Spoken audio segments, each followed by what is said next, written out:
वाहेगुरु जी का खालसा, वाहेगुरु जी की फतेह। जय भीम, जोहार। आज वॉइस ऑफ मानवता चैनल पर बहुत खास मेहमान जुड़े हुए हैं। उन सभी का मैं वॉइस ऑफ मानवता चैनल में उनका अभिनंदन करता हूं, स्वागत करता हूं।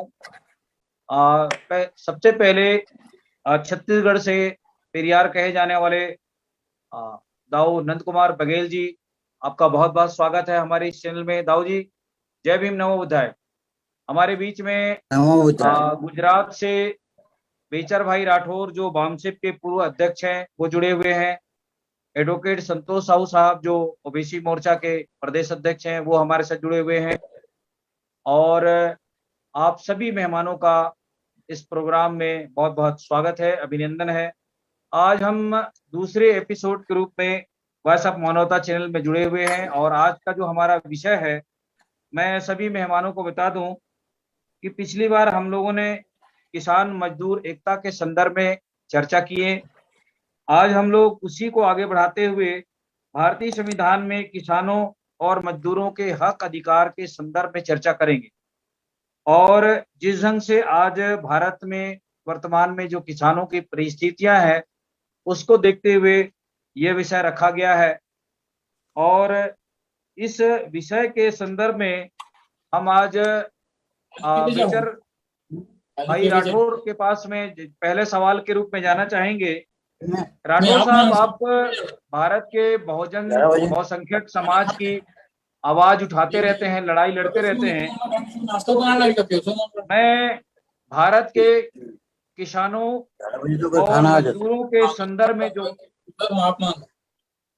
टकराव मत करने चुप लोगों ने पूछा था कि अपन देखी दाऊ जी से आपसे निवेदन है, थोड़ा प्रोग्राम स्टार्ट हो गया है।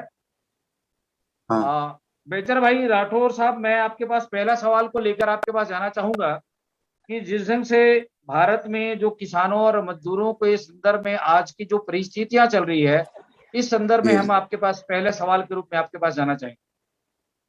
मुझसे नहीं, राठौर जी के पास। अच्छा, राठौर जी। राठौर जी, आवाज सुन रहे हैं? आवाज दे रही आपकी आवाज मेरा सवाल जी, मैं दाऊ जी के पास जाना चाहूंगा। दाऊ जी, जैसा कि आज भारत में किसानों की जो परिस्थितियां हैं, उस संदर्भ में आपने किसानों को लेकर छत्तीसगढ़ के विभिन्न क्षेत्रों में, अन्य राज्यों में भी आपने दौरा किया, और किसानों को प्रोटेस्ट करने के लिए जिस ढंग से आप आंदोलन रहे और लगातार किसानों की जन आंदोलन को उठाते रहे हैं, तो आज की परिस्थितियों में जो किसानों की जो समस्या है, संवैधानिक रूप से उनको क्या अधिकार और हक मिले हैं, इस पर आपकी प्रतिक्रिया जानना चाहेंगे। दाऊ जी। उसमें ये है कि आज किसान जो बहुत बदतर हालत में है और दिन बीस दिन उनका हालत खराब हो रहा है। और दिल्ली के आंदोलन में 300 किसान मारे गए और उनको मारा गया है, और उसके बावजूद भी मोदी को वो दया नहीं आई, और किसानों की मांग पूरी नहीं हो रही है, और इसके लिए हम दुखी हैं और किसानों को जगा रहे हैं। किसानों को जो समस्या है उसके वोट पर है। जिस दिन वो अपने वोट बिना बेचे उपयोग करेगा, उस दिन दिल्ली में उसका राज आ जाएगा। और किसान का जब राज आ जाएगा तो भारत का डंका बजेगा। और क्योंकि भारत में किसान सबसे गरीब हैं, और भूपेश बघेल ने ये कर दिखाया कि कृषि पर यदि जोर दिया जाए तो पूरा अर्थव्यवस्था सुधरती है। छत्तीसगढ़ की अर्थव्यवस्था भूपेश के कारण सुधरी है। यहाँ सोना की बिक्री बढ़ा है, ट्रैक्टर की बिक्री बढ़ा है, मोटरसाइकिल की बिक्री बढ़ा है, सारे मार्केट ऊपर उठे हैं। और जिसके कारण इस कोरोना के बावजूद भी छत्तीसगढ़ की अर्थव्यवस्था सुधरी है। लेकिन इसमें मोदी कोऑपरेट नहीं करते, और मोदी हमेशा डिस्टर्ब करते हैं। यहाँ कोयला, लोहा, मैग्नीज और दूसरे कारखाने हैं, उसको मोदी डिस्टर्ब करता है। और ये कोरोना तो 2 साल से पीछे पड़ा हुआ है, और ये यदि न रहे तो छत्तीसगढ़ की अर्थव्यवस्था पूरे हिंदुस्तान में टापो टाप रहेगा। और इसलिए हम भूपेश सरकार को धन्यवाद देते हैं और आगे हम इसी व्यवस्था के इसी मॉडल के अनुसार पूरे देश में लागू कर रहे हैं। खास करके इसमें उत्तर प्रदेश में बड़े पैमाने पर हमारे साथ आ रहे हैं लोग और उसमें चुनाव लड़ने के लिए वो लोग तैयार हैं और जो शासन है उसको वो अपने कब्जे में करेंगे और जो हालत इसका छत्तीसगढ़ का है वही हालत उत्तर प्रदेश का होगा और खुशहाली होगी। नरवा गरवा घुरवा बारी और घेरा और धान के 2500 रुपये कुंटल और तमाम सब जिस ढंग से भूपेश बघेल ने यहाँ काम किया है वही काम हम उत्तर प्रदेश में करने जा रहे हैं और लोग बड़े पैमाने पर हमको साथ देने के लिए तैयार हैं और हम कामयाब होंगे। इसी बात के साथ में आप लोगों को धन्यवाद देते हैं जो हमारी बात को पूरे इंडिया लेवल पर पहुंचा रहे हैं। अच्छी बात है जी, बहुत शुक्रिया दाऊ जी।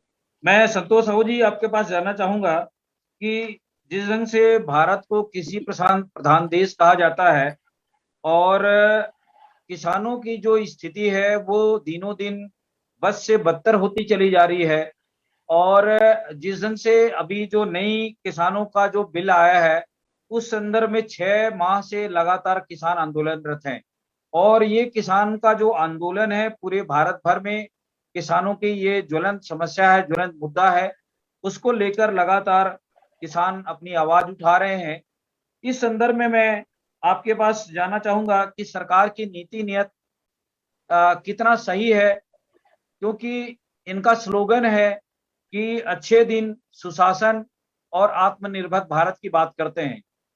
तो क्या ये जो बात कहते हैं वो कितना किसानों के लिए जायज है और कितना उनके लिए फायदेमंद है? संतोष साहू साहब।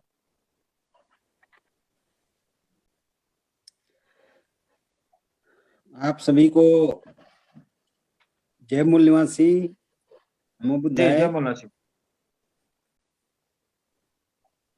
इस देश में जो भी बात चल रहा है वर्तमान परिस्थितियों में, भारत को दुनिया के देशों में ये प्रचार किया गया कि भारत कृषि प्रधान देश है।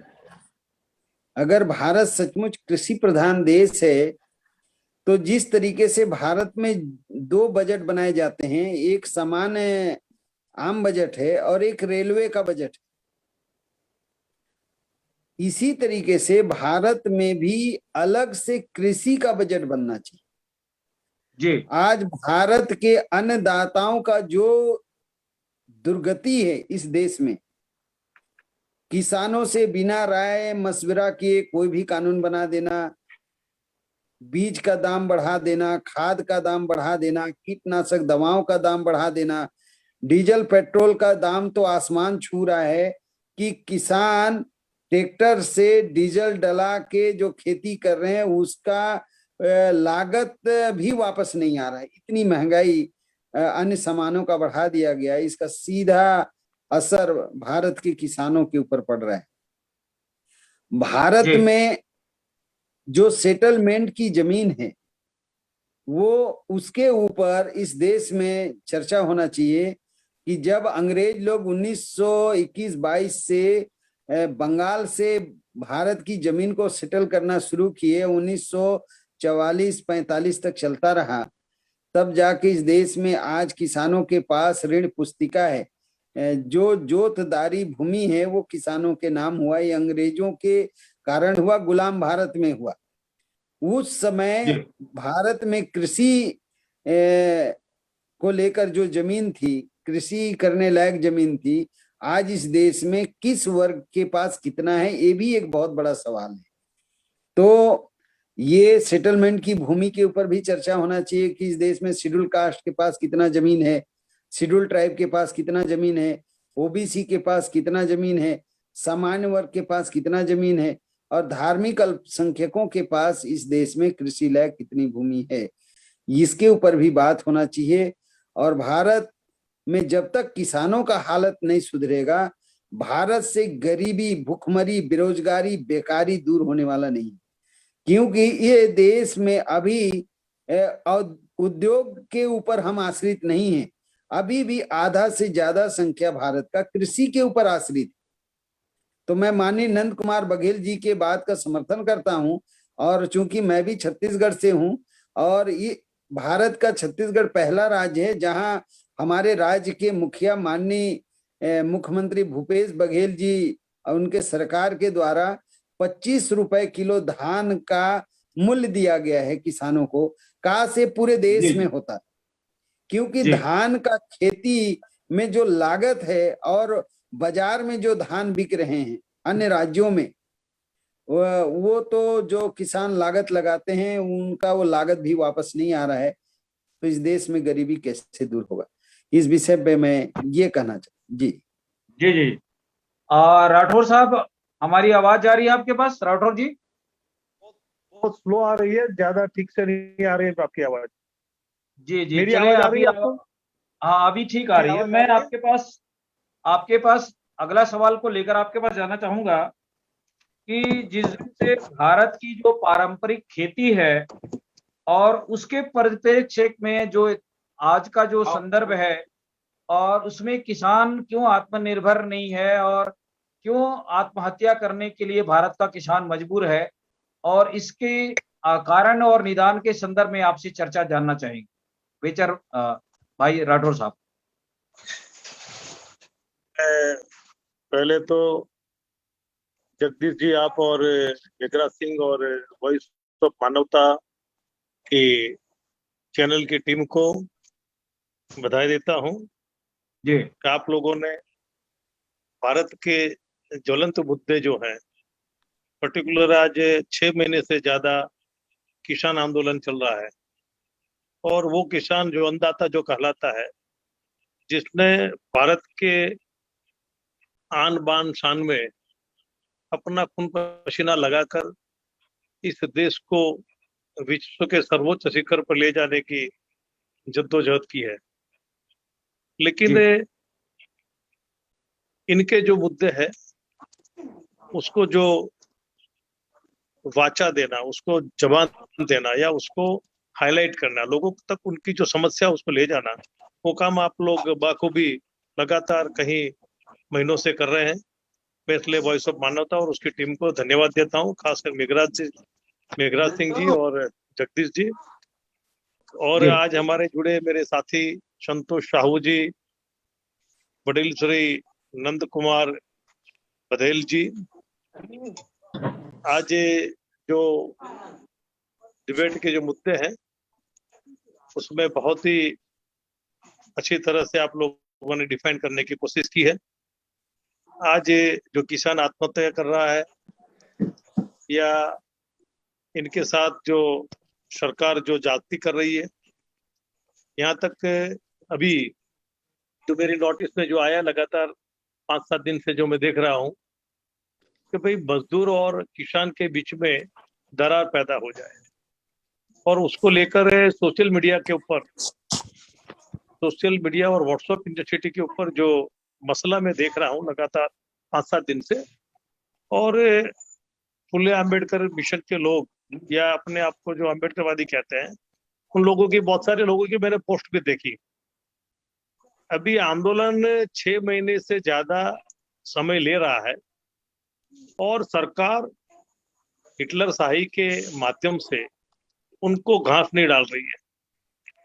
हालांकि सरकार का जो हिडन एजेंडा है आरएसएस का, उस आरएसएस के हिडन एजेंडे को इम्प्लीमेंट करने के लिए भारत का जो प्रधानमंत्री है, जिसे हम प्रचार मंत्री कह सकते हैं, वो प्रचार मंत्री आज अपने आप में मस्त है।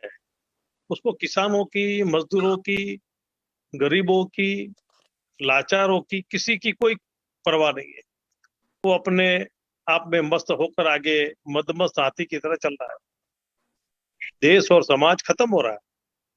किसान आज अपना हक मांग रहे, उसका आंदोलन गलत तो नहीं है, उनकी कोई डिमांड ऐसी नहीं है कि जो पूरी नहीं कर सके, उनकी समस्या ऐसी नहीं है कि जिसका सुलझा न सके। लेकिन जर्मन के हिटलर के लोगों की जो कुचेष्टा है, जो षड्यंत्र है, उनके हिडन एजेंडे की तरह आज किसानों को कैसे भी मजबूर करके आंदोलन अपने आप खत्म हो जाए, दफन हो जाए, ये प्लानिंग चल रही है।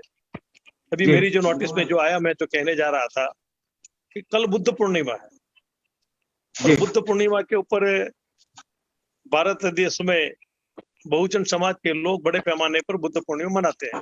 विश्व में बुद्ध जी। जी। की इस जयंती के ऊपर लोग उसको मनाने की कोशिश करते हैं। और कल किसान आंदोलन के माध्यम से कुछ जो मैसेज जो आया काला दिन घोषित करने का, तो लोगों ने, मुझे बहुत सारे लोगों ने फोन किया, मैसेज दिया, मेरे से बातें भी की और कुछ उम्मीद भी रखी है कि भाई साल में एक बार बुद्ध जयंती आती है और उस बुद्ध जयंती को काला दिन मनाना ये गलत है, इनको रोकना चाहिए, इनको कहना चाहिए।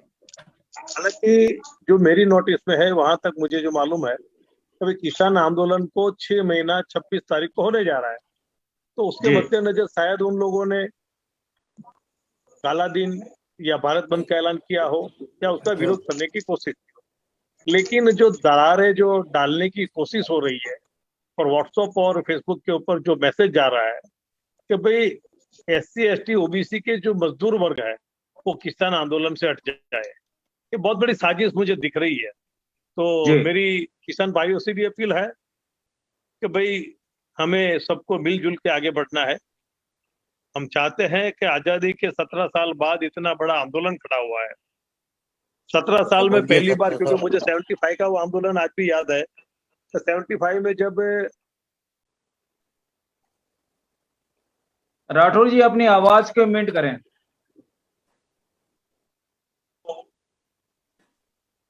कटोकटी डिक्लेयर करके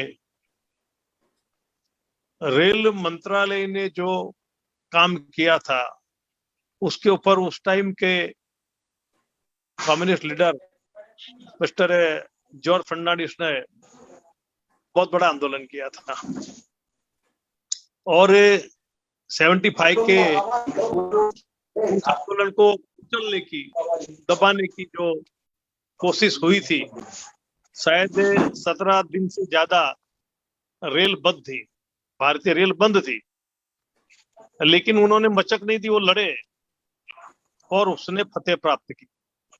किसान 6 महीने से ज्यादा लड़ रहे हैं, लेकिन RSS के विचारधारा के लोग उनके हिडन एजेंडे को इम्प्लीमेंट करने के लिए, इस आंदोलन को कुचलने के लिए, इस आंदोलन को गुमराह करने के लिए अलग अलग तरीके से कुछ न कुछ मैसेज किसी के भी माध्यम से पहुंचाने की, समाज और देश में पहुंचाने की कोशिश करते हैं। तो मेरी अपील है, हमें मिलजुल के चलना चाहिए। पर्टिकुलर आज जो आपका जो मुद्दा है कि भाई मजदूर और किसान वो दोनों सिक्के की दो बाजू है, और ये दोनों जब तक नहीं मिलते तब तक खेती या तो जो जमीन की जो उपज है वो हम नहीं ले सकते। जी, बहुत शुक्रिया राठौर साहब, क्योंकि हमारे बीच में 3 मेहमान और जुड़े हुए हैं। उत्तर प्रदेश से भगवान दास अहिरवार जी, बहुत स्वागत है आपका हमारे जी। बीच नमस्कार में। नमस्कार, जय भीम, नमो बुद्धाय। जी, हमारे बीच में उत्तर प्रदेश आगरा से पूर्व DGP अधिकारी रहे ब्रिजन सिंह जी जुड़े हुए हैं, बहुत स्वागत है ब्रिजन सिंह जी। धन्यवाद जी। और USA से जसबीर भाटिया साहब जुड़े हैं, उनका भी बहुत बहुत स्वागत है। बहरहाल हम ब्रिजन सिंह जी के पास जाना चाहेंगे उत्तर प्रदेश की ओर, क्योंकि वो उत्तर प्रदेश एक बहुत बड़ा भारत का राज्य है और वर्तमान हालात में किसान, उत्तर प्रदेश के भी किसान इस आंदोलन में अपनी भूमिका निभा रहे हैं। और आज का हमारा विषय भी यही है कि भारत के किसान मजदूरों को जो संविधान में हक अधिकार दिए हैं, उसके बावजूद भी किसानों की इस ज्वलंत समस्या को लेकर सरकार संजीदा क्यों नहीं है। ब्रिजन सिंह साहब अपने विचार रखें।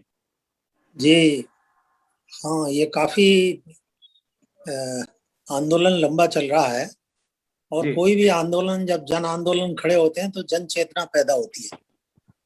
तो जन चेतना के लिए बड़ा महत्व होता है आंदोलनों का। और इसमें भी जो मजदूर क्लास है, किसान और मजदूर, दुनिया में जहां भी क्रांतियां हुई हैं, बड़े बड़े परिवर्तन हुए हैं, वो किसान और मजदूरों की एकता के बाद ही हो पाए हैं। क्योंकि दोनों ही मेहनत कश लोग हैं, दोनों ही हक हलाल वाले लोग हैं, हक हलाल की कमाई वाले, मेहनत करने वाले लोग हैं। और भारतवर्ष में हमारे यहाँ ये है कि हजारों जातियों में इन लोगों को बांटा गया है धर्म के नाम पर। तो ये एक ऐसा मौका है कि हमारे लीडर्स को कोशिश करनी चाहिए, आगे आना चाहिए, जन चेतना बढ़े। सबसे बड़ी एक दिमागी गुलामी की जो हालत है, आपने देखा होगा, जब भी चाहे वो मस्जिद तोड़ी जा रही है, चाहे वो ऐसे काम हो रहे हैं, सबसे ज्यादा हमारे लोग ही भीड़ इनकी बढ़ाते हैं। इसकी, जिसे आप जातिवाद कहें, हिंदुत्व कहें, इसकी सड़ी लाश को हम ही लोग ढो रहे हैं। तो हमारे खास तौर से मजदूर क्लास को और किसानों में जन चेतना की जरूरत है। इस मौके का इस काम के लिए इस्तेमाल तो होना ही चाहिए। और मुझे नहीं लगता कि जो सत्ताधारी लोग हैं उनकी कोई हमदर्दी मजदूरों से या किसानों से है, वरना इतनी बड़ी समस्या ही नहीं होती। कि मजदूरों के संबंध में भी करीब 27 कानून थे, वो रद्द किए गए, वो पूंजीपतियों के पक्ष में हुए। और हमें ताज्जुब यह हुआ कि इतनी कम्युनिस्ट लीडरशिप इतने बड़े बड़े आंदोलन करती थी, उस पर भी कोई आंदोलन नहीं हुआ। तो अब इनको, मजदूर लीडर्स को और किसान लीडर्स को इसकी एकता के महत्व को समझते हुए आगे तो आना ही चाहिए। और जन चेतना के लिए बहुत एक युद्ध स्तर पर काम होना चाहिए कि हमारे लोग जो इनके दलदल में फंसे हुए हैं, जातिवाद के, अंधविश्वासों के, ये आंदोलन ऐसी चीज होती है जिनके जरिए कि लोगों में जागृति पैदा होती है। तो ये एक राष्ट्रव्यापी आंदोलन चल रहा है, इसको आगे बढ़ाया जाना चाहिए। और मैं तो ये समझता हूँ कि मजदूरों के का भागीदारी इसमें पूरी तरह से होनी चाहिए, उनके लीडर्स को आना चाहिए। जी धन्यवाद। जी, बहुत शुक्रिया। भाटिया साहब, आप अपनी इम्यूट कर लें सर आवाज को। भाटिया सर जी, नमस्कार, सत श्री अकाल सबको। जी, बहुत बहुत स्वागत है भाटिया साहब अमेरिका से। जिस ढंग से हम भारत के किसानों और मजदूरों के संदर्भ में जो लगातार दूसरी डिबेट में शामिल हुए हैं, और आप जिस ढंग से भारत की परिस्थितियों से अवगत हैं, और एक विकसित देश, अमेरिका एक बहुत बड़ा विकसित देश कहा जाता है, और भारत की तकनीक और जो अमेरिका की तकनीक है और वहाँ की जो नीति है और भारत की जो नीति है, इस परिप्रेक्ष्य में भारत के किसानों के संदर्भ में आपके विचार हम ये जानना चाहते हैं, मिलीजुली विचार, इसलिए कि एक विकासशील देश की नीति और नियत किसानों के प्रति कितना है, और भारत में जो किसानों का नीति नियत कितना है, जिसके कारण आज किसान आत्महत्या करने को मजबूर हैं और मजदूरों का लगातार शोषण हो रहा है। इस संदर्भ में आपकी प्रतिक्रिया जानना चाहते हैं। देखिए, वैसे तो कुछ बातें तो सब कॉमन होती हैं, काश्तकारी किसान तो सभी जगह है, लेकिन फर्क इतना है कि इस देश में जमीन बहुत है, बहुत बड़ा देश है और टेक्नोलॉजी बहुत है। तो जितने परसेंटेज लोग जो खेती के साथ लगे हुए हैं, कृषि के साथ लगे हुए हैं, वो बड़ी छोटी परसेंटेज है जी। और उनके पास कोई छोटे फार्म तो है नहीं, सैकड़ों एकड़ के फार्म उनके होते हैं। तो इस तरह से उनकी समस्या जो है वो दूसरी किस्म की है। और मुझे इतना भी मालूम है, हालांकि मैं यहाँ की कृषि में तो हिस्सा नहीं लेता हूँ, मैं एक इंजीनियर हूँ, लेकिन फिर भी जो थोड़ी बहुत जानकारी है उसमें ये है कि यहाँ तो कई बार किसानों को पैदावार ना करने के लिए पैसे दिए जाते हैं, क्योंकि इतनी पैदावार हो जाती है उससे फिर कीमतें गिर जाती हैं। तो वो उनको मुआवजा देते हैं भी, आप अपनी यहाँ खेत मत उगाओ, मत, खाली जमीन छोड़ दो। तो वो बात हिंदुस्तान में तो नहीं है। हिंदुस्तान में छोटे फार्मर बहुत ज्यादा हैं, छोटे बहुत हैं, तो उनकी समस्या जो है दूसरे किस्म की है। तो दूसरा ये है कि यहाँ पर जो हर चीज है बड़ी मैकेनाइज है, और हर जगह आप जाएंगे, अगर आप ट्रैवल करें तो फार्म्स के ऊपर हर के अपने अपने साइलोज बने हैं, वो अपनी पैदाइश को वहां स्टोर कर सकते हैं और फिर वो उसको मार्केटिंग करते हैं। और यहाँ पर ये है कि कंपटीशन है, ये नहीं कि एक कंपनी सारे को कंट्रोल कर रही है। तो यहाँ पर एंटी ट्रस्ट लॉज हैं, तो जिसमें से कोई एक किसी चीज को मोनोपोलाइज नहीं कर सकता। तो यहाँ की तो ये बात है। बाकी जो हिंदुस्तान की बात है वो तो आप जानते हैं, आप सब बहुत ज्यादा जानकार हैं, मैंने सुना है आपके बड़े बड़े विचार अच्छे हैं। एक ही बात कहूंगा कि ये जो आंदोलन चल रहा है ये भारत की उन्नति की तरफ एक नया कदम है जी। और वास्तव में उन्नति ये नहीं कि कुछ लिमिटेड लोग बहुत अमीर हो जाएं या कुछ आईटी इंडस्ट्री के लोग बहुत अमीर हो जाएं। ये वास्तव में इंग्लिश में कहते हैं ग्रास रूट लेवल, जो सबसे जो नीचे के लोग हैं, नीचे हमारे भाव किसान मजदूर, उनकी उन्नति का एक तरफ एक ये स्टेप है। और आप जी ने जैसे कहा अभी विजेंद्र सिंह ने कि सबको इकट्ठा होना चाहिए, सारे देश को इकट्ठा होना चाहिए, तभी उनकी आवाज रंग लाएगी। और जो मुझे ये खेद है कि जो इस वक्त की गवर्नमेंट है वो बजाय उनकी तरफ कोई भी सिंपैथी शो करने की बजाय उनको गालियां दे के, उनको देशद्रोही कह के, उनको खालिस्तानी कह के उनका अपमान कर रहे हैं। ये बहुत ही दुख की बात है जी। तो मैं इतना ही कहूंगा कि छोटे फार्मर्स होने की वजह से cooperative farming, cooperative marketing, cooperative storage होना चाहिए, ताकि हर छोटे फार्म जो है वो अपना अपना हिस्सा जो है संभाल के रखें। देखिए प्रोडक्शन तो एक है, आप खेती पैदा करते हैं तो उसको संभाल के रखना, उसको प्रॉपर्ली स्टोर करना ताकि वेस्टेज ना हो, उसको ठीक तरीके से मार्केट करना, वो भी पूरा प्रोसेस है। जब मैंने कुछ वीडियोस देखे हैं पंजाब में, किसान बेचारे रो रहे हैं। एक जगह बताया उसने कि मैं 20 दिन से यहाँ मंडी में पड़ा हूँ, मेरे गेहूं का ढेर लगा हुआ है, ऊपर बारिश हो रही है, तो ये किसका नुकसान है? देश का नुकसान है। तो ये बात कि इतने सालों में अभी तक कोई एफिशिएंट सिस्टम नहीं हो पाया कि किसान लोग अपनी पैदाइश को ठीक तरह से स्टोर कर पाए, उसमें वेस्ट ना हो, पेस्ट हैं, चूहे हैं, इतना सामान बोरियों के बड़े बड़े ढेर बाहर खुले स्कूलों में पड़े रहते हैं, ऐसा भी कभी होता है कभी? तो इतना कुछ अजीब लगता है मुझे देख के ये सब। जी तो ये जी जी चाहिए बहुत यूनिटी मैं यही कहूंगा, बार बार पिछली बार भी कहा था कि यूनिटी होना जरूरी है। आप सब इकट्ठे हुए और देश की भलाई के लिए काम करें। धन्यवाद। बहुत बहुत धन्यवाद भाटिया साहब अमेरिका से। ये थे भाटिया साहब जो अपनी जो अमेरिका के स्थिति के संदर्भ में और भारत के संदर्भ में अपनी व्याख्या अपने सवाल के माध्यम से उन्होंने की। मैं भगवान दास जी अहिरवार जो उत्तर प्रदेश से जुड़े हुए हैं, बहुत स्वागत है भगवान दास जी हमारे इस चैनल में। और अभी तक आपने जो जितने भी मेहमान हैं उनकी बात को आपने गंभीरता से सुना है। और उत्तर प्रदेश एक बहुत बड़ा राज्य है भारत का, और वहां पे किसानों के लिए एक नारा दिया गया था पूरे भारत के लिए, जय जवान जय किसान, लाल बहादुर शास्त्री ने।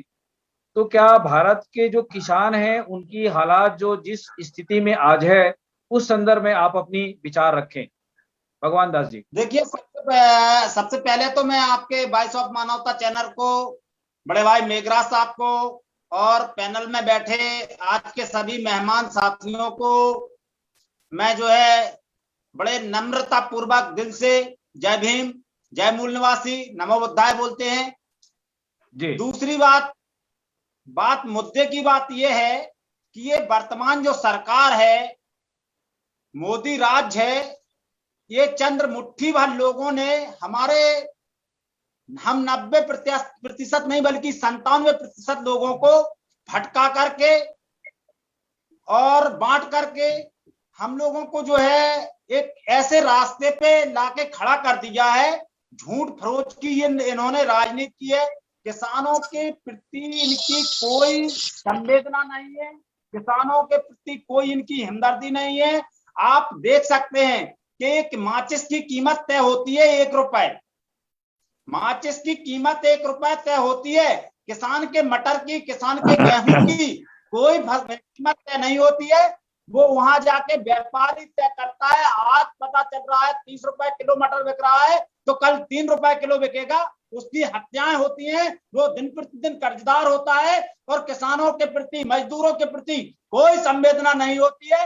रही बात कॉन्ट्रैक्ट फार्मिंग की, कॉन्ट्रैक्ट फार्मिंग, एमआरपी, इन्होंने एमआरपी के, अगर इनकी साफ अच्छी नियत होती, किसानों को ये सबका साथ सबके विकास की बात करते हैं, तो सबसे पहली बात तो ये है कि इनके राज्य में सबका साथ नहीं है, स्मृति ईरानी का साथ है, स्मृति ईरानी का साथ है, ईवीएम का विश्वास है, और मीडिया का साथ है, और इसके अलावा इनके शासन में कुछ भी नहीं है। ये हमें गुमराह करके, बांट करके, हमारे लोगों की हत्याएं करवा करके, हमारे लोगों की जमीनों पे कब्जा करवा के, कॉन्ट्रैक्ट फार्मिंग के माध्यम से ये हमारे किसानों की, मजदूर साथियों की हमें गुलाम बना करके, जो 5000 साल पहले व्यवस्था थी, उसी व्यवस्था को ला करके ये हमें गुलामी की रोल ले जा रहे हैं। इनकी नीयत बिल्कुल खराब है, इनकी नीयत में कहीं कोई अच्छाई नहीं है।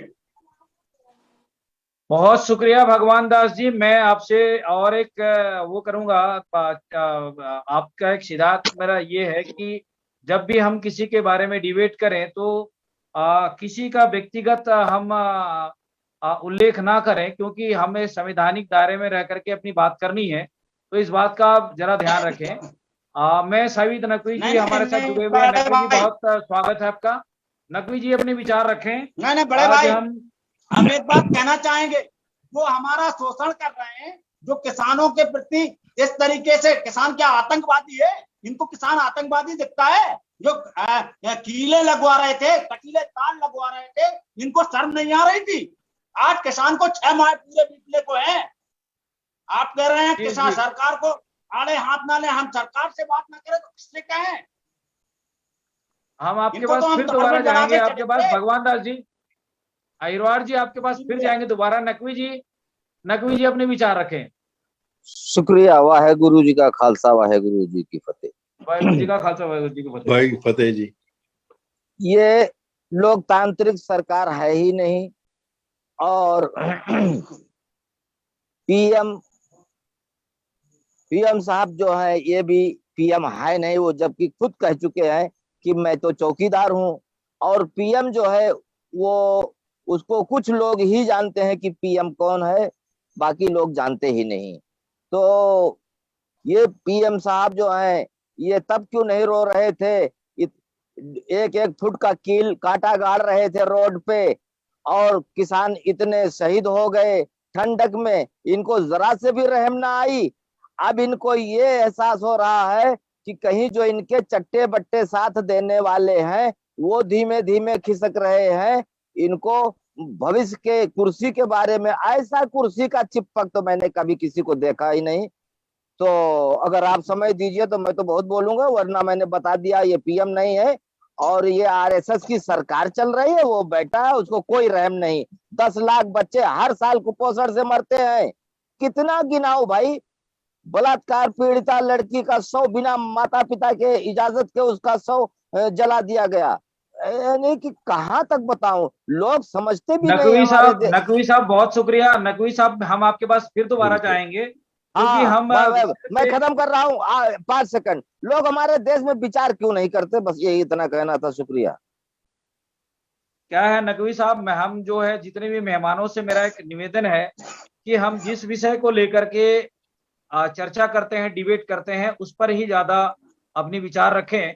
बेचर भाई राठौर साहब गुजरात से हैं, वो अपनी कुछ बात रखना चाहते हैं। राठौर साहब बताएं।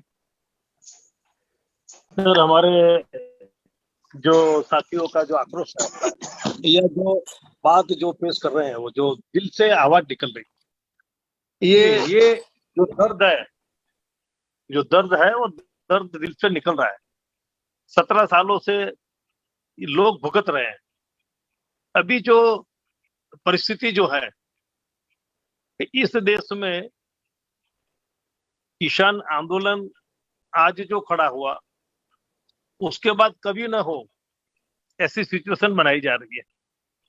अभी मैं तो इस मौके के ऊपर यही कहूंगा कि भारत के संविधान की तहत किसानों के लिए जो प्रावधान किया है आर्टिकल अनुच्छेद 256A और 1 और 2 में, इसके साथ साथ प्रोटेक्शन के लिए बहुत सारी बातें संविधान ने की है। और लगातार किसान और मजदूर का जो नाता है वो पारिवारिक नाता है। उसके बावजूद दोनों के बीच में जो धार्मिक परंपरा के हिसाब से इनको जो पीछे रखा गया है या दोनों को मिलने नहीं देने की जो साजिश थी, उसमें आज वो सक्सेस होने की वजह से आज किसान आंदोलन अपने सही मांग को जल्दी से लागू कराने में थोड़ा पीछे है। आज अगर ये दोनों मिल जाते, क्योंकि दोनों एक ही समाज के लोग हैं, दोनों बहुजन है, SC ST OBC and minority, ये सारे बहुजन के लोग हैं। ये बहुजन का जो कंसेप्ट है, ये अगर इकट्ठे हो जाते हैं तो इस देश में हमें लड़ने की जरूरत नहीं है। डॉक्टर बाबा साहब आम्बेडकर ने संविधान में इसके लिए बाखूबी बहुत सारे प्रावधान किए हुए हैं हर तबके के लिए। और पर्टिकुलर भारत खेती प्रधान देश है, और खेती प्रधान देश में उसकी जो उपज है, उसका जो पैदाइशी है, उसका जो मुआवजा उसको मिलना चाहिए। उसके साथ साथ जो किसानों के लिए फसल बीमा योजना है, उस फसल बीमा योजना के माध्यम से उनकी फसल अगर बर्बाद होती है या नुकसान होता है तो उसको बीमा की राशि उसको सही समय पर मिलनी चाहिए। उसके लिए खेती के लिए जो औजार है, जो साधन है, चाहे ट्रैक्टर हो, चाहे खातर हो, चाहे दवाई हो, ये जिला परिषद के सहकारी क्षेत्र की जो शाखा है, डिपार्टमेंट है, उसके माध्यम से इनको खाद, बीज, ट्रैक्टर, ये सारी चीज किसानों को मुहैया कराने की कोशिश है। यानी उसमें प्रावधान किया, हो सकता है मिल सकता है, लेकिन आज तक उसका लाभ चुनिंदा कुछ लोगों ने लिया है। और भारत देश में सबसे ज्यादा किसान, बहुजन समाज के जो भी लोग हैं किसान है, उन्होंने इस देश की तरक्की में अपना खून पसीना लगाया है, लेकिन वो यूनाइट नहीं है। जब यूनाइट नहीं है इसलिए वो लोग पीछे हैं और हम लोग भूल जाते हैं। मैं अभी यूपी से अहिरवार जी और दूसरे सारे लोगों का मैंने जो अभी बातें सुनी तो मुझे भी लगा भाई आक्रोश है, होना चाहिए, याद भी है, लेकिन आज हमारी रिक्वायरमेंट क्या है, देश की रिक्वायरमेंट क्या है, हम क्या कर सकते हैं? क्या हम लोग किसी को कुछ बुरा भला कह के हमारा आंदोलन सक्सेस हो जाएगा? नहीं। आप देखो, न तो RSS का मुखिया बोल रहा है, न आपका प्रधानमंत्री बोल रहा है किसान के बारे में, मजदूर के बारे में।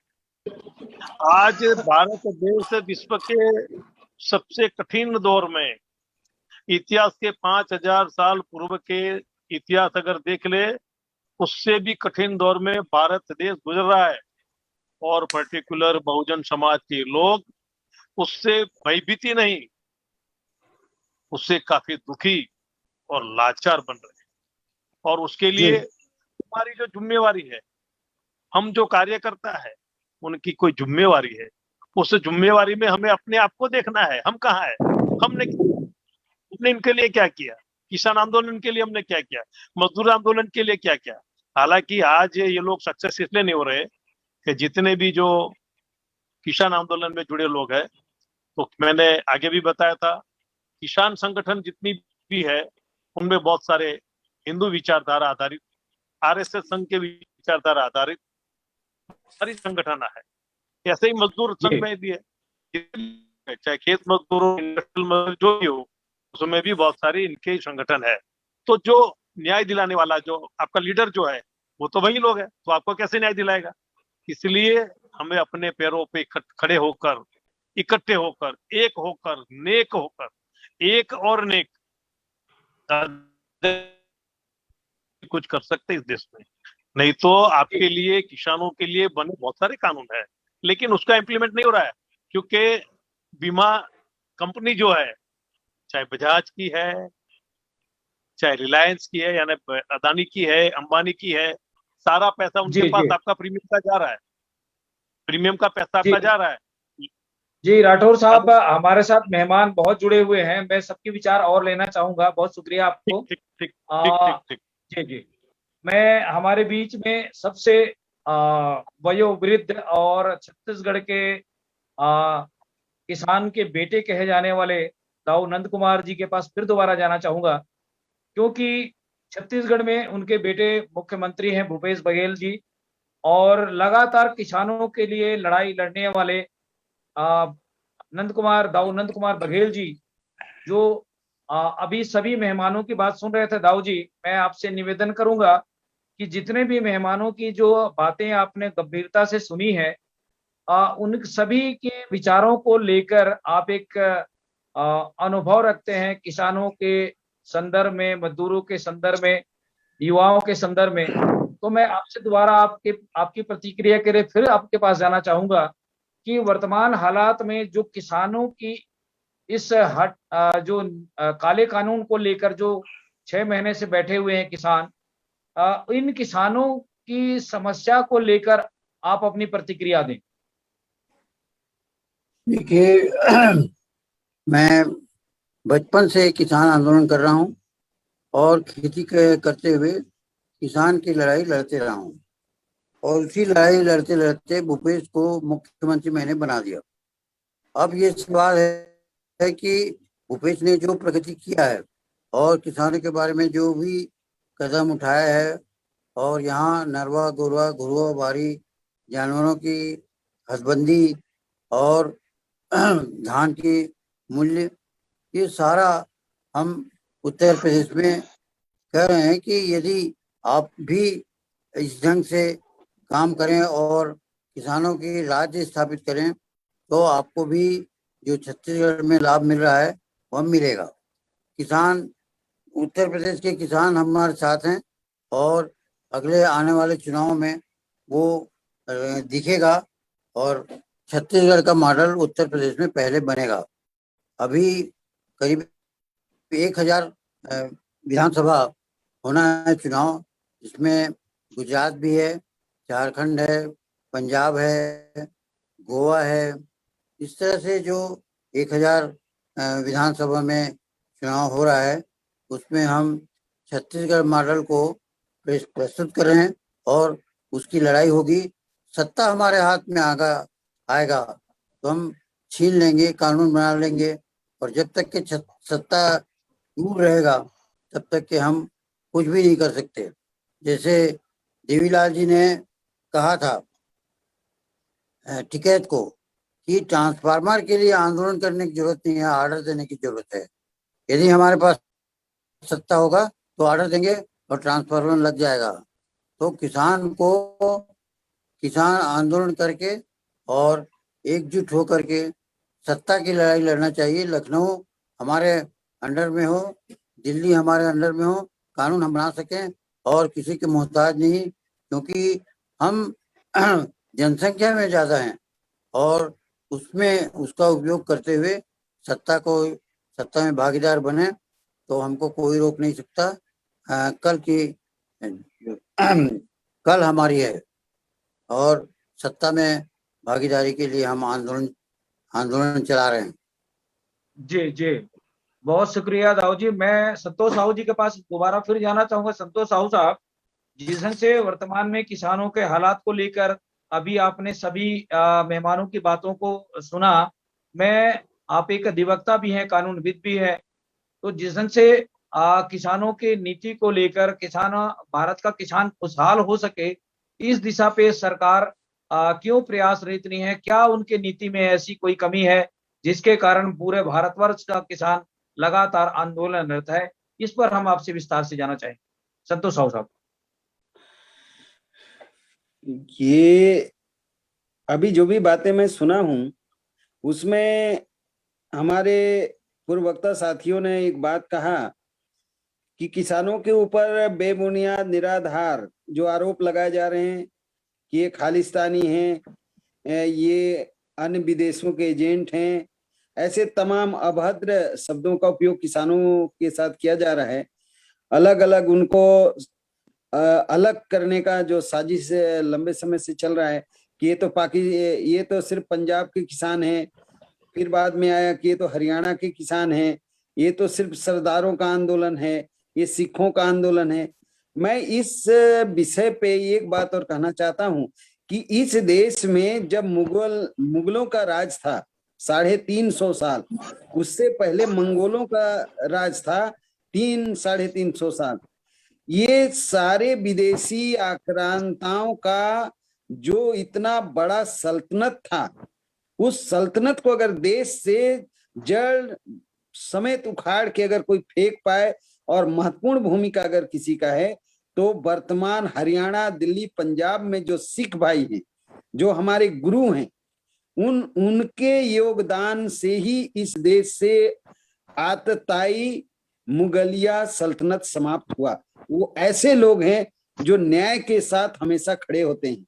और इस देश में 700 साल का विदेशी जो रेस है मुगल का, अगर उसके सल्तनत को समाप्त कोई किया तो वही सिख हैं, जिसको आज लोग आतंकवादी कर रहे हैं, नक्सलवादी कर रहे हैं, उग्रवादी कर रहे हैं, ना मालूम क्या खालिस्तानी बोल रहे हैं। तो हमें इतिहास से भी सबक लेने की जरूरत है। दूसरी बात है कि दिल्ली के आसपास के जो किसान हैं वो जागरूक हैं, सक्षम हैं, उनको बात तुरंत समझ में आ रहा है, इसलिए वो लोग पूरे देश के किसानों को बचाने के लिए सड़क पे अपनी कुर्बानी दे रहे हैं। अगले जो बात है, माननीय नंद कुमार बघेल जी जो राष्ट्रीय मतदाता जागृति मंच के राष्ट्रीय अध्यक्ष हैं, कुर्मी किसान महासभा के आप राष्ट्रीय अध्यक्ष हैं, आपने एक बात महत्वपूर्ण बात रखी कि हमें सत्ता हासिल करना है। दुनिया का सबसे बेहतरीन सिस्टम है लोकतंत्र। लोकतंत्र में हम भारत के बहुजनों का, मूल निवासियों का, हमारी संख्या अभी भी कुल संख्या का 90% है। हाँ, ये सच है कि हम लाचार बना दिए गए हैं, मजबूर हैं, जो भी हैं, लेकिन संख्या, लोकतंत्र में संख्या बल ही काम आता है। तो हमें इस देश के मतदाताओं को जगाना है कि हम आज छोटी छोटी बातों के लिए मोहताज हैं। सड़कों पे हमारी कुर्बानियां हो रही हैं, सरेआम गोली मारे जा रहे हैं, हमें गाली बकी जा रही है। अरे हम अपने वोट को अगर संगठित करें। हाँ, ये सच है कि ईवीएम, इस देश में ईवीएम को हटाना जरूरी है। ईवीएम से हमारे वोट, हमको फिजिकल एविडेंस चाहिए जो बैलेट पेपर से होगा। हमको बैलेट पेपर से इस देश में चुनाव होना चाहिए, इसकी हम मांग करते हैं। और पूरे देश के लोग, हम वोट कहाँ डाल रहे हैं, कैसे डाल रहे हैं, हम अपने हाथों से डाल के, आंखों से देखकर हम अपना वोट करें। और हमारे लोग करते रहे। आज अत्याधुनिक टेक्नोलॉजी आ गया, अब अमेरिका से बैठ के भारत के बैंक का करेंसी चोरी हो रहा है, मोबाइल में नंबर वही दिखता है, कॉल डाइवर्ट करिए, बात कोई और करता है। लाखों टेक्नोलॉजी ये देश और दुनिया में आ चुके हैं, इसलिए इस देश में बैलेट पेपर से चुनाव हो। आगे और एक बात मैं कहना चाहता हूं कि भारत में भूमि का असमान बंटवारा, भारत लंबे समय से गुलाम था, मंगोल का गुलाम था, मुगल का गुलाम था, अंग्रेज का गुलाम था। हम सभी लोग, इस देश के सभी मूल बासिंदे लोग इन आक्रमणकारियों के अत्याचार को सहे हैं, भुक्त भोगी हैं, भोगे हैं। और अगर भारत आजाद हुआ तो सबके हिस्से में भूमि कहाँ है? इस देश में मजदूर कौन बन गया है? किस लघु कृषक कौन है? सीमांत कृषक कौन है? बड़ा कृषक कौन है? सबसे ज्यादा सेटलमेंट की भूमि इस देश में किस वर्ग के पास है, वो भी कितनी है, इसकी भी जानकारी होनी चाहिए। समाज में भारत के सेटलमेंट भूमि किस वर्ग के पास कितना है, इस देश में सबसे ज्यादा किस वर्ग के लोग मजदूर हैं, तो आपको पता चलेगा कि भारत में सबसे ज्यादा मजदूरी के काम में ओबीसी के लोग लगे हैं, दूसरे नंबर पे शेड्यूल कास्ट के लोग लगे हैं, तीसरे नंबर पे आदिवासी भाई लगे हैं, चौथे नंबर पे धार्मिक अल्पसंख्यक भाई लोग लगे हैं। क्योंकि हमारे पास भूमि नहीं है। ये आजादी जो हमें मिली है, उस आजादी में सामाजिक रूप से अभी भी हम समान नहीं हैं, आर्थिक रूप से हम आज आप देखें इस देश में मकान बनाने को जगह नहीं है। अभी जो कोविड-19 महामारी में गंगा नदी में जो डेड बॉडी मिल रहा है वो क्या है? हमारे पास जमीन नहीं है कि हम खोद के उसको जमीन के नीचे ससम्मान दफना सके। हमारे पास पैसा नहीं है कि लकड़ी खरीद सके। मजबूरी में चोरी छिपे हमें नदियों में अपने प्रियजनों को बहाना पड़ रहा है। ये सारा दुर्गति इस देश में जो बातें हैं, सामाजिक असमानता, आर्थिक असमानता, शिक्षा तो ऐसे बना दिया गया कि बड़े बड़े किताबों को छोटे छोटे किताब में कन्वर्ट किए, और इसके बाद तो ऐसा हुआ कि 10 पन्ना 20 पृष्ठ का किताब पढ़ो, MA BA और ऐसे बड़े बड़े डिग्री हासिल करो। डिग्री की कागज हमारे अटैची में संदूक बक्से में भर गया, ज्ञान तो कुछ है ही नहीं है। इसलिए नहीं है कि किताबों को पढ़ाना छोड़ पूंजी आ गया, गाइड आ गया और अनसाल्ट पेपर आ गए, ऐसे आ गए। ये शिक्षा के स्तर को गिराया गया जानबूझ के। तो मैं इस मौके पे बस ये कहना चाहता हूं कि भारत के किसान और मजदूर को किसी कीमत पे जितना जल्दी हो सके बुनियादी बातों को ध्यान में रखकर, जानकारी लेकर, हमें इस देश में जो लोग समाज को नेतृत्व दे सकते हैं उनके साथ न जाति देखें न धर्म देखें। जो इस देश का लंबे समय से उनकी कुर्बानियों से देश को लाभ हुआ है, हम उनके साथ हों और उनके नेतृत्व को स्वीकार करके और इस देश को बचाएं, लोकतंत्र को बचाएं, संविधान को बचाएं और ऐसे षड्यंत्रकारी तत्वों के षड्यंत्र को समाज में और देश और दुनिया में उजागर किया जाए ताकि इनके साजिश से हम बच सकें। जी धन्यवाद। जी बहुत शुक्रिया। मैं भगवान दास जी के पास फिर और लास्ट में जाना चाहूंगा। तो हमारा कार्यक्रम का समय भी अब नजदीक आ रहा है। भगवान दास जी अब संक्षिप्त में अपने विचार, जो अभी जितने भी मेहमान जो अपने प्रतिक्रिया उन्होंने दी है उसको आप सुन रहे हैं। मैं उत्तर प्रदेश में जो एक बड़ा देश राज्य कहलाता है और किसानों की हालात के संदर्भ में संक्षिप्त विचार अपने दें और जितने भी लोगों की जो बातों को आपने सुना है उनका सारांश के रूप में अपने विचार व्यक्त करें। जी भैया, सबसे पहली बात हमारे बड़े भाई बोल रहे थे साहू साहब से पहले, वो उन्होंने कहा था किसानों के प्रति सबसे मेन बात यह है, किसान हमारा बहुत ज्यादा बुद्धिजीवी तो पढ़ा लिखा तो है होता ही नहीं। किसान तो चूंकि खेती बाड़ी में रहता है और कमजोर भी है, पैसे से निर्वस्त्र रहता है।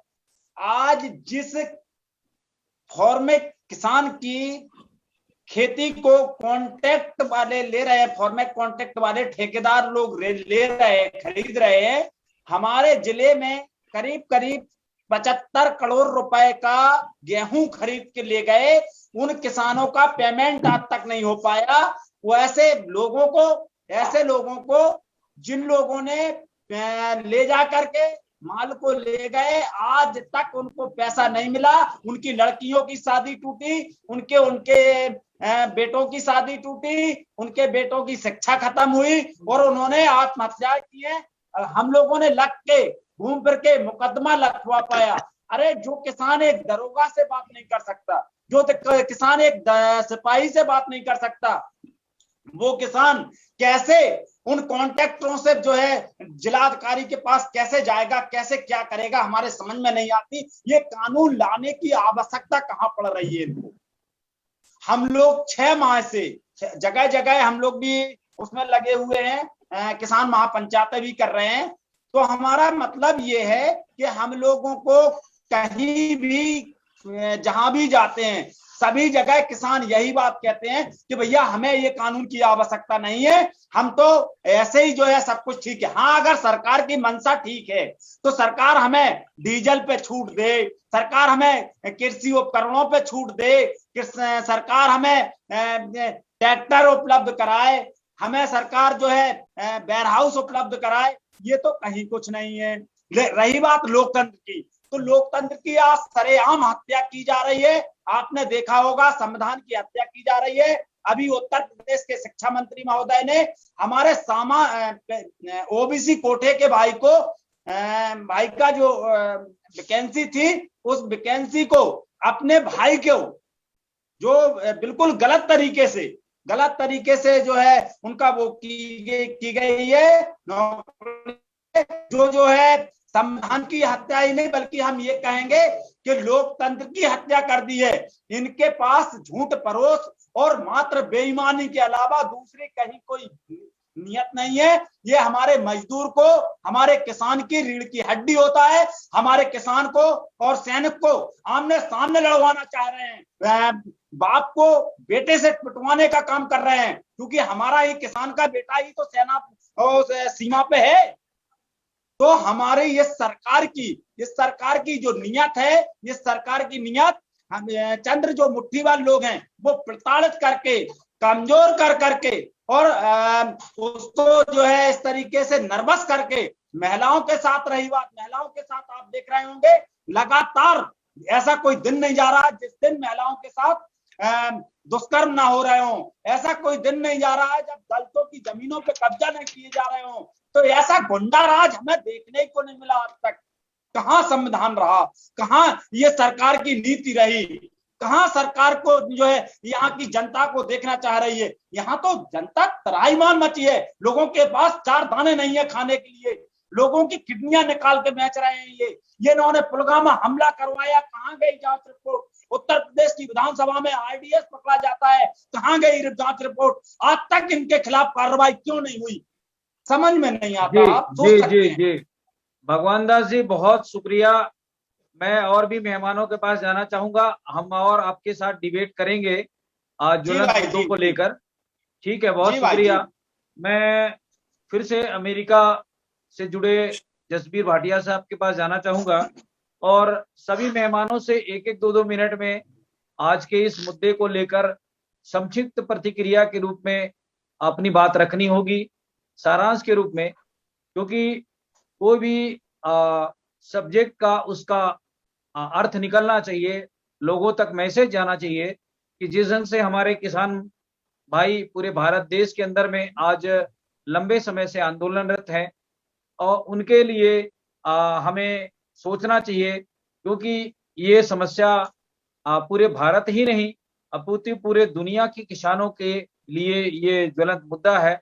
मैं भाटिया साहब के पास जाना चाहूंगा, क्योंकि भाटिया साहब भारत देश की भूमि में ही पैदा हुए और आज उस देश में जाकर वहाँ के जो किसानों के हालात को लेकर, जो वहाँ बड़ी बड़ी जमीनें हैं, बड़ी बड़ी किसानें हैं, उसके संदर्भ में जो भारत के जो किसान नीति को लेकर जो आज किसान बहुत दुखी हैं, लोग मरने को मजबूर हैं, तो इसका निजात कैसे मिलना चाहिए, हम भारत के लोग कैसे इकट्ठे हों, हमारे भारत का किसान खुशहाल कैसे हो, और भारत की भूमि पर जिस ढंग से गुरुओं ने एकता, भाईचारा और एक इंसानियत की, मानवता की जिंदगी जी सके, ऐसे गुरुओं की भी सोच रही है।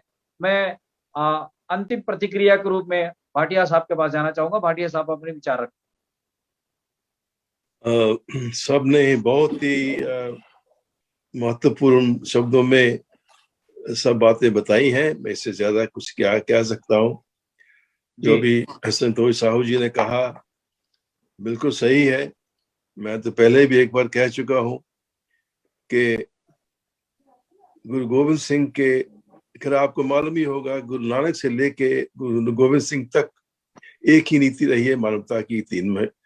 तो गुरु साहिबा की वाणी में जो सो-कॉल्ड छोटी जातियों के भक्त हैं, भक्त कबीर जी हैं, भक्त रविदास जी हैं, भक्त धन्ना जी हैं, वो जाट थे, किसान थे, उनकी सबकी वाणी बीच में गुरु ग्रंथ में ऐड करके उन्होंने हमें एक समूचा गुरु दिया। उनको गुरु समझ के अपना माथा टेकते हैं। तो उनका हमेशा ही जो है योगदान गृहवस्तु के साथ रहा है। बड़ी लंबी कहानियां हैं और मैं कह सकता हूं, लेकिन समय नहीं है। गुरु गोविंद सिंह के जाने के बाद 50 वर्षों में, सिर्फ 50 वर्षों में सिखों ने या पंजाबियों में कह लो मिलके, हरियाणा सब एक ही बराबर थे, इकट्ठे ही थे, सारा उस देश के लोगों ने मिलके ये मुगलों का राज को खत्म कर दिया था, जैसे साहू साहब ने कहा 50 सालों में। और 1783 में आपने दिल्ली फतेह करके वहां पर झंडा फहराया था आजादी का, 1783 में। लेकिन बाकी भारत देश ने साथ नहीं दिया। और होता थोड़ा सा तो भारत 200 साल पहले आजाद होता जी। लेकिन चलो वो इतिहास है, खत्म हो गया। ऐसा होता ना ब्रिटिश राज होता, ना पाकिस्तान बनता, ना ये विभाजन होता।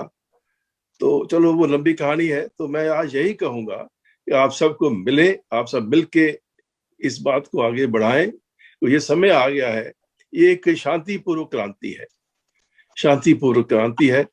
और इसमें सब लोग, मजदूर, किसान, सभी जो ऐसे मेहनत करने वाले लोग हैं, जो श्रमजीवी हैं, वो सब मिलके इस बात को समझें कि ये हमारे सबका एक कॉमन प्लेटफॉर्म है। हमको सबको मिलके ये करना चाहिए, स्ट्रगल करना चाहिए, जिद्दोजहद करनी चाहिए। ये आपके हकों की बात है। ये देश में, जैसे आपने कहा 90% लोग, अगर 90% लोग जो है वो वंचित हैं, तो कैसे देश तरक्की कर सकता है? ये तो बात सीधी है। तो बस इतना ही कहूंगा आप सब मिलके।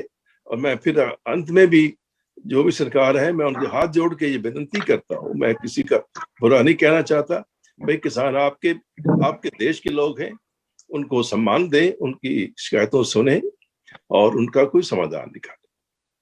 जी, यही कुछ बहुत शुक्रिया भाटिया साहब। मैं बेचर भाई राठौर जी के पास फिर से जाना चाहूंगा, क्योंकि राठौर साहब लगातार लंबे समय से बहुसंख्यक समाज की लड़ाई लड़ रहे हैं।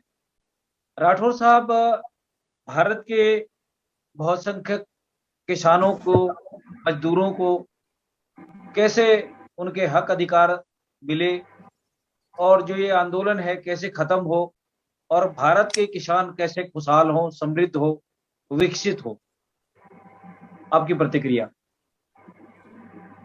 जगदीश जी, आज इस डिबेट में हमारे साथियों ने, खासकर भी लास्ट में भाटिया जी ने भी बहुत बढ़िया संक्षिप्त में जो मैसेज दिया, और वही चीज को मद्देनजर जब हमने 1976 में जो आंदोलन खड़ा किया था, शुरू किया था, माननीय कांशीराम से साथ मिलकर हम लोगों ने इस देश में बहुजन की एक लहर पैदा की, और उन बहुजनों को इकट्ठा करके इस देश में लोकतंत्र जीवित हो, लोकतंत्र, प्रजातंत्र का राज हो। उसके तहत भारत देश के बहुजनों को, SC, ST, OBC and minority, इन सारे लोगों को इकट्ठा करके हम लोगों ने बामसेफ की एक संक्षिप्त बुक भी बनाई थी, इंट्रोडक्शन ऑफ बामसेफ, जिसमें हमने 20 हमारी शाखाएं बनाई थी। अगर दुश्मन से लड़ना है तो आपको अपनी भी तैयारी करनी चाहिए। आपका जो दुश्मन है वो आपसे 1000 गुना ताकतवर है, और आपका समाज जो है बिखरा हुआ है, बटा हुआ है और एजुकेटेड नहीं है, और उसके साथ उसके पास न तो साधन है, ना उसके पास सर छिपाने के लिए कोई जगह है। ऐसे लोगों को इकट्ठा करके आंदोलन खड़ा किया, और उसके लिए हमने किसान विंग बनाई, खेत मजदूर विंग बनाई, लेबर विंग बनाई, बहुत सारी विंग बनाई। लेकिन कमनसीबी हमारी है, समझो कि भारत देश में 76 में आंदोलन खड़ा करके हमने जो उम्मीद की थी, और हम लोगों ने जो इस देश का जो सिनारिया बनाया था, उस सिनारियो को देखते हुए 2021 है तो बाबा साहब आम्बेडकर की 100वीं जन्म जयंती पर इस देश का हुक्मरान चाहे कोई भी हो, वो बहुजनों को पूछे बिना नहीं चल सकता था। अगर ये चीज हमारे कार्यकर्ता की टीम में हमारे लोगों ने उसको नजरअंदाज किया, और हमारे लोगों ने बहुत जल्दी राजनीति के प्लेटफॉर्म पर जाकर राजनीति में बहुत जल्द से, बहुत स्पीड से जाने की कोशिश की। तो मैंने भी 1981 से लेकर 1986 तक कांशीराम के साथ मिलकर बहुत सारे, क्योंकि बहुजन समाज पार्टी मिलकर करवाई, वहां तक मैंने बहुत कुछ किया। हम लोगों ने बहुत सारी मीटिंग की, मेरे साथ बहुत सारे अच्छे लोग हैं जिन लोगों ने पसीना लगाकर अपने बच्चों का पैसा काटकर, गहने बेचकर लोगों ने आंदोलन खड़ा किया, बहुजन आंदोलन। उस बहुजन आंदोलन की एक मिसाल थी हमारी कि इस देश में बहुजनों का राज, इस देश में प्लेटफॉर्म पर उनकी सारी समस्या का जो समाधान है, भारत का संविधान है, भारत की संसदीय प्रणाली, और संविधान और संसदीय प्रणाली उसके मुद्दे पर राठौर साहब, आपकी आवाज में डिस्टरबेंस आ गई है, मैं आपको रोकना चाहूंगा। संतोष साहू साहब अपनी प्रतिक्रिया अंतिम प्रतिक्रिया के रूप में दें। जो यहाँ पे आपके द्वारा भारतीय किसान एवं भारतीय मजदूर की एकता को लेकर जो बात आपके द्वारा रखा गया, इस विषय पे जो डिबेट वॉइस ऑफ मानवता टीवी चैनल के माध्यम से कराया गया, इसमें मैं बस इतना कहना चाहता हूँ कि इस देश में जो संवैधानिक व्यवस्था है, वो व्यवस्था को ध्यान में रखते हुए हम लोगों को जितना तेजी से, जितना जल्दी से ये बात अपने लोगों तक पहुंचा पाए, और जो लोग नेतृत्व दे सकते हैं ऐसे लोगों के पीछे हम लगे, क्योंकि ये देश बहुत विषम परिस्थिति से गुजर रहा है। आज किसानों का जो दुर्गति है देश के अंदर, लाखों किसान आत्महत्या कर चुके हैं। अगर आज किसान भारत की राजधानी के चारों तरफ बैठे हैं भूखे प्यासे, घर द्वार छोड़कर पूरे देश के किसानों को बचाने के लिए। ये आंदोलन को हमें तन मन धन के साथ सहयोग देना है, और भारत सरकार किसानों के प्रति उसका जरा भी हमदर्दी दिखाई नहीं पड़ा इतने लंबे समय तक। भारत सरकार, केंद्र के सरकार में किसानों की कोई भूमिका नहीं है और ना ही कोई हमदर्दी है। ये आगामी जो चुनाव आएगा, हम सब लोग किसानों के साथ खड़े होंगे, जो किसानों को नेतृत्व दे रहे हैं बिना शर्त उनके साथ लगेंगे, और इस देश में मजदूर किसानों की सरकार आए। इस देश में अब पूंजीपतियों के झांसे में आना नहीं चाहिए। और दूसरी बात है कि भारत में जो निजीकरण का मामला चल रहा है, सरकार में लोगों को इसलिए नहीं बैठाया गया कि आप पूरे देश की संपत्ति को बेच दें। आपको सरकार में बैठाने का ये मतलब नहीं है कि इस देश के मजदूर किसान का जो खून पसीना से कमाया गया धन है, उस धन से जो बड़ा बड़ा उपक्रम है, उसको आप कौड़ी के मोल कोई आधार बनाकर और बेचते चले जाएं। पूरा शिक्षा का निजीकरण कर दिया गया है। इस देश में हम आपके टीवी चैनल के माध्यम से मांग करना चाहते हैं कि एक जैसा शिक्षा प्रणाली पूरे देश में लागू किया जाए। दूसरा कि कोई निजीकरण नहीं, ये सारे लोग देश के लोग हैं, देश की संपत्ति है, और देश का सरकार सभी समस्त जो संपत्ति है उसका स्वामित्व उसके पास रहे। ये एक आदमी इसी देश में अरबों खरबों कई हजार करोड़ के मकान में रहने लगे, और यही देश में लोग 150 फीट जमीन के लिए मोहताज हों, सर में छप्पर तक नहीं है। तो इतनी बड़ी विषमता इस देश के शासक जातियों ने निर्माण की है। हम सबको सतर्क होने की जरूरत है।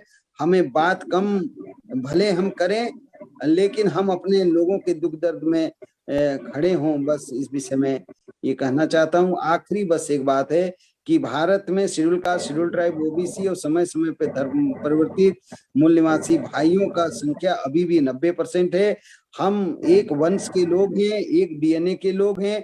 भले हम आज जाति और धर्म में हैं, कोई मायने नहीं रखता, पर हम इस देश के मूल निवासियों के वंशज हैं।